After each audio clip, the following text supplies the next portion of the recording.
My 30F husband, Luke, 33 meters, had a sister, Laura, 29F. We were all close and saw each other 2 to 3 times a month, along with their parents. Almost 6 months ago, Laura fell down the stairs at their family home and died. It was a freak accident. There's a window on the half landing and she hit her head on the sill. I was the last person to see her. I was there for less than 10 minutes and she was in her pajamas making coffee. I didn't even stay for a drink, and I struggle with how such a brief and meaningless interaction could have been her last. She deserves so much more. My husband and I have only been married for a year, but we've been together for 4 and have known each other for 20 plus. When Laura's parents found her, they called my husband straight away and we rushed over. We faced the whole thing as a family. In the days after, Luke started quizzing me. Exactly what we talked about, what she was wearing, where we were standing, etc. It progressed to saying I was providing conflicting information. On tiny details he was deliberately misunderstanding, and accusing me of withholding information because I couldn't tell him things like what pajamas she was wearing. This escalated quickly but lasted for less than a week, as I lost my cool and made it clear that I was done answering questions. He didn't bring it up again and I wrote it off as a grief quirk. His behavior was generally that of a normal, grieving person. Last Friday, he outright accused me of murdering her, in front of his parents. Out of the blue. We were all stunned. There was an inquest which recently concluded, and there was never any doubt the verdict would be accidental death. He said it was completely obvious and he couldn't believe that no one else could see it. He claims I went through his phone and found his messages with Laura. I have absolutely no idea what messages he's talking about. I have never looked at his phone, and that I went over to confront her and things got out of hand and I pushed her downstairs. By the end he was shouting about going to the police and getting the inquest overturned, and how I wasn't going to get away with it. Let me be clear, Laura and I had a great relationship. We all did. I have no idea where this has come from, other than these messages I haven't seen, and even then, I don't think there's anything I could ever see on someone's phone that would drive me to murder. It's just ridiculous. He's been with his parents since this happened and will not talk to me at all. I've had some contact with his mom, but she's not being very communicative. The last I heard, she didn't know what messages he was referring to either. I am still completely stunned and I have no idea how to proceed. I made a commitment to be there for him always, and I understand that grief can manifest in strange ways, but part of me feels like my love for him died the second he called me a murderer, and I don't know how we could possibly work through this. I also really don't want to be thought of in this way, and I have no idea if he has said anything to people we know. I obviously haven't. A brain tumor or psychotic break has crossed my mind and I suggested it to his mother, and she just said she'll talk to him. Other than the questions before, he hasn't been acting odd. Obviously he's been grieving, but he seemed sane and sensible other than this. I feel like I'm going mad. Does anyone have any advice at all? TL, doctor, my husband's sister died in a horrible accident, and my husband, for absolutely no reason other than some mystery messages, thinks I murdered her. Edit, it has come to my attention that I accidentally used Laura's real name once in this post. Can I kindly ask that anyone who commented who is, real name? Delete their comment, as I really don't want this to bleed into my real life. For obvious reasons. I was interviewed by the coroner's office after her death as I was the last person to see her. She died about 3 hours after I saw her, and I'd been to the supermarket and was home by that point. It's all verifiable and was a recorded interview. I haven't spoken to anyone but his mother, and that's only been over messages. She's never been a big texter, but she has seemed very cagey over the past few days. I don't know if this means she's seen the messages. I've asked and been ignored. I'm feeling so freaked out at the idea that he came up with this almost immediately after her death, and has either been sitting on it or planning his confrontation, that I'm basically trying to dissect the past 6 months. Maybe it's time I start writing things down. Right until it happened, things felt very normal. Obviously her death has been felt deeply by all of us and things aren't anything like they were, but there have been no signs of anything like this, even on the day. I'm in a bizarre and complex situation with my husband. I have broken the law, and I feel I have no choice but to do so again for my safety. I don't know what type of solicitor I need or what the next steps should look like. We're in England, and I'll try not to editorialize too much. My husband's sister died suddenly at the start of the year. Her death was an accident and there was no suggestion to the contrary. The inquest was recently concluded and a verdict of accidental death returned. I was the last person to see her, but her time of death, which was almost immediate due to her injury, was confirmed to be hours after I had left the house. All of this was verified at the time. In the immediate aftermath, my husband behaved strangely and kept trying to trip up my story of the last time we saw each other, which was a brief interaction. Last week, months after this was first and last mentioned, he outright accused me of murder, in front of his parents. He says I saw his messages with his sister and confronted her, and that he's going to have the coroner decision overturned and have the police investigate. I haven't seen or heard from him since. Today is day 9. I posted for advice on Reddit. I'm pretty desperate at this point, and it has spooked me, quite reasonably I think, but also led to me committing a crime and planning another. My husband's iCloud credentials were saved on an old iPad in his office, and I downloaded his backup last night. I have read all of his messages with his sister, and there is absolutely nothing like he describes. I understand this is illegal and I'm concerned about the possible ramifications. I am also waiting for a callback from a locksmith to change the locks on the home we own together, which I believe is also against the law. So this leads to my actual questions. I feel justified in what I've done for my safety, but is there a degree of pragmatism under the law for these issues because of the situation, or am I shooting myself in the foot? I am resigned to the fact my relationship is over, but his parents don't seem to be taking this seriously and they're icing me out. I believe this is a serious mental health issue which may put people, namely me, at risk. Can I do anything about this when all I have is the fact I'm being accused of murder? I feel he needs to be detained and this should be investigated as a full-blown psychotic break. Sorry, this is all a bit mental. In addition, what type of solicitor do I need? My understanding is that a coroner decision can't be appealed, is that correct? Are his accusations going to go anywhere? Can I protect myself from this or stop him escalating to telling others? We live in our hometown and everyone knows everyone. This could follow me forever and it's either a lie or a delusion. Any advice would be greatly appreciated. Oop, what else can I do? He has blocked me everywhere, and we went from a normal couple dealing with the new normal 6 months after the death of his sister, to me being accused of murder over a family dinner because of messages which clearly don't exist, and it's been 9 days and I've heard nothing since. Can I remind you that the inquest was held and concluded? I dropped off some Tupperware, grabbed an umbrella I'd left behind the previous week, went to a big Tesco, then went home and called my mum. I was already home by the time she died, and my whereabouts were extremely easy to verify because my husband was home all day. It's obvious that he's going through some serious issues coping with the death of his sister. That is the exact point of all of this. I don't think that's a fair assessment. Being accused of arguably the most serious crime to exist has most definitely occurred. My understanding of the law is that something is illegal whether you are reported to the police or not. Those messages are evidence as far as I'm concerned, that his accusations are false. They were apparently the trigger to me literally murdering someone I was extremely close to. I have illegally accessed them, and I don't think it's unreasonable to inquire as to the potential impact of that. I am fully aware that I need a solicitor, but as you're probably aware, today is Sunday. I don't know if I need to seek someone out based on a divorce, which honestly, if this is a mental health issue, is not going to be something I go for, or a criminal solicitor, or someone who deals with the Mental Health Act, as my absolute priority preference is getting him assessed. My only exposure to the legal system in my entire life was through the inquest, and that is obviously completely different to any of this. I'm not educated in this area. Update 1. There were no crazy, or even suspicious messages. I've searched for over 100 terms and scrolled back over years. I saw a side of them both I wasn't expecting, but nothing that explains the claim I murdered Laura over their chats. Nothing to suggest he was cheating. Absolutely nothing to suggest incest. I repeat, no incest. No weird gaps where deleted conversations or a switch to another app would fit. Just siblings making plans, sending memes, and gossiping. They said unexpectedly horrible stuff about a few people, but not me. It was a sort of relief, but it raised more questions than it answered. I sought legal advice, also from Reddit, after posting here. Turns out my options are divorce him or sit down. I contacted my community mental health team, who said they'd reach out, but made it clear it wasn't urgent. I then called his mom and said that if I didn't hear from him by this weekend, I would get a solicitor and ask for a mental health assessment as part of the divorce. In response, he made a ridiculous post to Facebook, which neither of us have used in years, and everything blew up. I'm going to try to keep this succinct. On Friday night, he made a long accusation on Facebook, with new information. He said he'd been planning to leave me for months with his sister's support, and I found the messages, and murdered her. The coroner has reopened the case and the police are preparing to arrest me, and he needs to make sure people know before the trial stops him talking about it. It was well written and seemed vaguely plausible. He messaged people links so it got some attention. We live in our hometown, and have a large circle of friends because we've been here all our lives. People I haven't spoken to since school were reaching out to me asking WTF was going on. It was madness. In response, I posted the export of his entire conversation history with Laura, also to Facebook, when I finally got back in. I linked to the chat along with a post explaining my side, and noting that I had changed my ex's iCloud and Apple passwords, and that if he wanted them back, he should comment on my post and update his own, admitting that he was lying.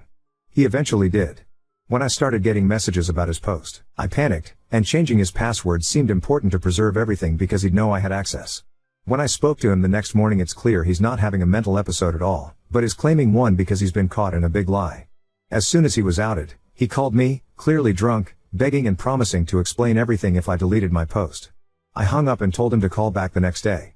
He did, after many missed calls and texts, and he tried to bargain and guilt-trip me with his mental health until it was clear the wrong people had seen his conversation. It's hard to describe, but it seemed fake. It was too well rehearsed, and then this morning, when it was clear he was getting nowhere, he blocked me. Begging for mercy and reciting facts about mental disorders doesn't align with someone in crisis with a sincere belief that someone murdered their sibling. The question of why he did all this remains unanswered, and he will not be getting his passwords until it is. The legal advice subreddit said this stuff is technically illegal, but it's beneath a court to take action, so I'm going to count on that because I felt like I had no other choice at the time, and now I don't see any other way to get answers from him. I am desperate and it's all I've got. So there we are. The relationship I have believed was my destiny since I was a teenager has boiled down to petty, convoluted and vindictive bullshit, played out on social media, for reasons still unknown. My hope for a brain tumor is fading, and clearly tomorrow morning is going to be when I lawyer up and stop posting about this. I am mortified. I have no idea whether some people might believe him, and I still don't know why this all happened in the first place. Sorry I don't have a happier update, and thanks once again to everyone who offered advice. Oop, he didn't react at all. He'd called me tens of times at that point and we did 5 conversations on the phone about it.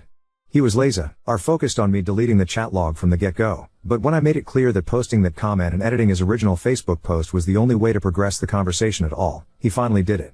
Then he went silent publicly as far as I can see, but continued begging me behind the scenes.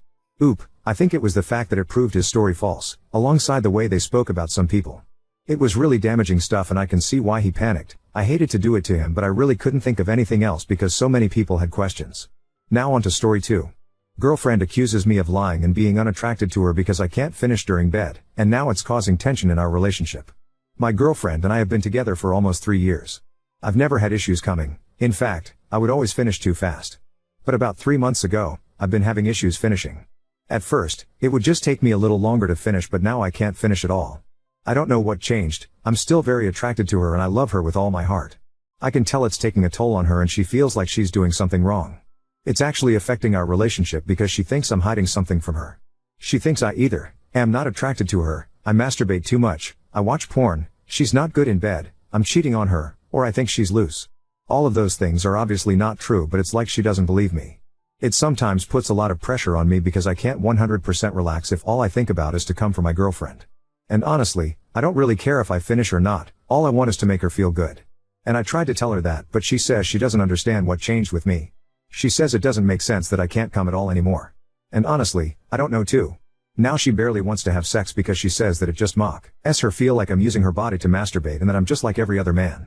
When she told me this, it genuinely hurt because it couldn't be further from the truth, and I couldn't believe that after all this time together she thought I could do something like this.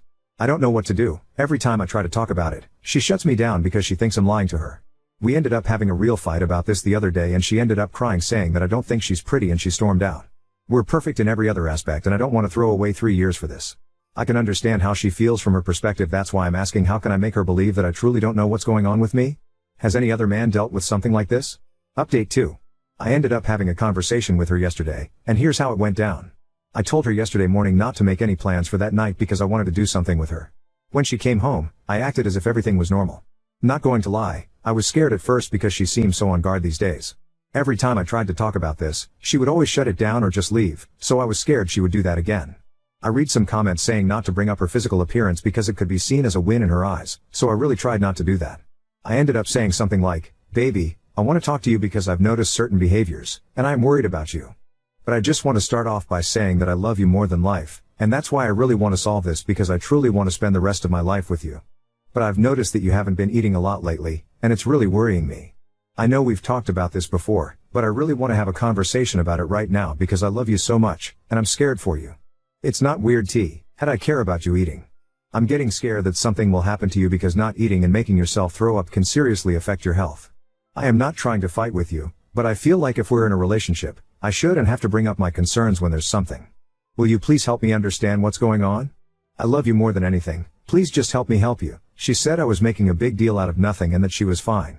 I said that in our 3 years of dating, I had never seen her act like this, and she said, "Well, of course, I'm not going to be the same at 20 and at 23, I said, "Please just talk to me and tell me what's going on." She was quiet for a little bit and then said, "Do you think I look skinnier?" I didn't know what to say.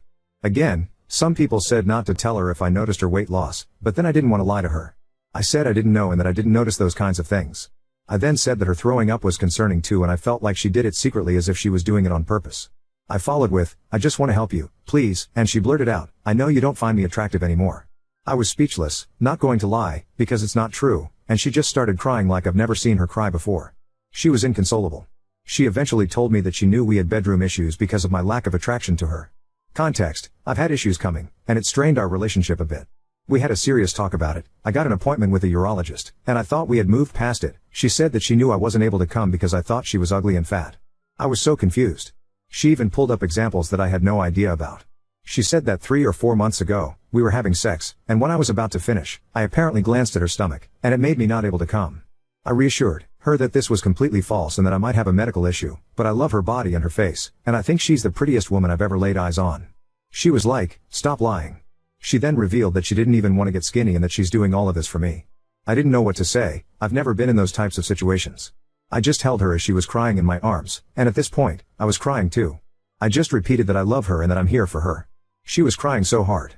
She fell asleep in my arms. While she was sleeping, I started looking up couples therapists and eating disorder therapists. When she woke up, she looked happier. She still wasn't eating, but she seemed less reserved. And here I am now.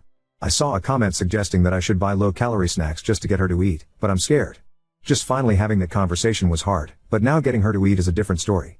Same with therapy. I don't know if she'll blow up at that suggestion. I called in sick at work just to spend time with her. I will try to eventually convince her to go to therapy, but for now, I don't know.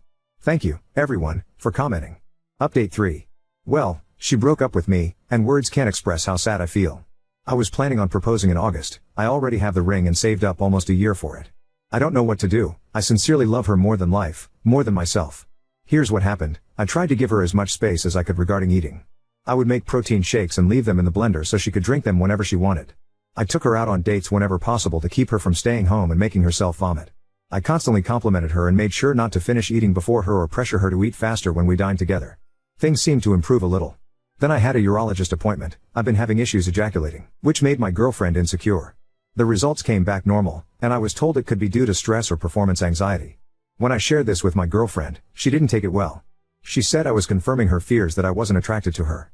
She said she would have understood if it was a medical issue, but since my body is fine, then I obviously am just not attracted to her. I tried to explain that it wasn't true, but she got more upset. She was like, "How come both our bodies are fine yet I can come and you can't?" She followed with, "You obviously don't find me attractive. You're gonna sit there and tell me that you find me so pretty and so hot that you can't come for me? That's what you're trying to make me believe right now?" I was speechless. I could understand her perspective but wished she could see how much I adore her. I'm a little ashamed to admit, but I was tearing up because I didn't know what else to say. It seemed like every time I'd say something, she'd twist it in a way that made sense but just wasn't true. She accused me of trying to manipulate her with my tears and stormed out. I cried for a while and then went for a drive to clear my mind. When I returned around 9 p.m., I went straight to shower and sleep without talking to her. The next morning, we didn't really talk. She tried to apologize with sex, but I didn't give in, which upset her. The following day, I apologized because I couldn't handle the tension. I suggested that eating disorder centers might help her and offered to go with her if she wanted. She said she'd think about it. Everything seemed fine that day, and that night we had sex for the first time in a long while.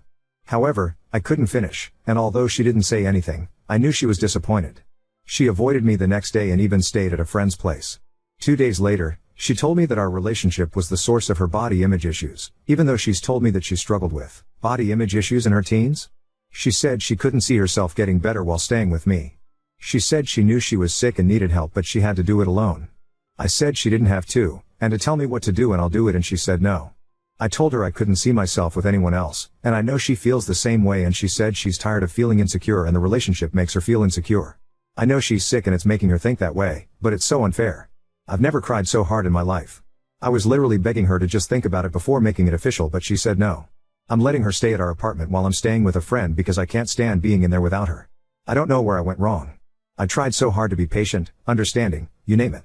I know she feels insecure about my ed, but I can't help it. This is the woman I planned on marrying, the woman I opened up to for the first time, the woman I lost my virginity to, the first woman to meet my family, my best friend in the entire world.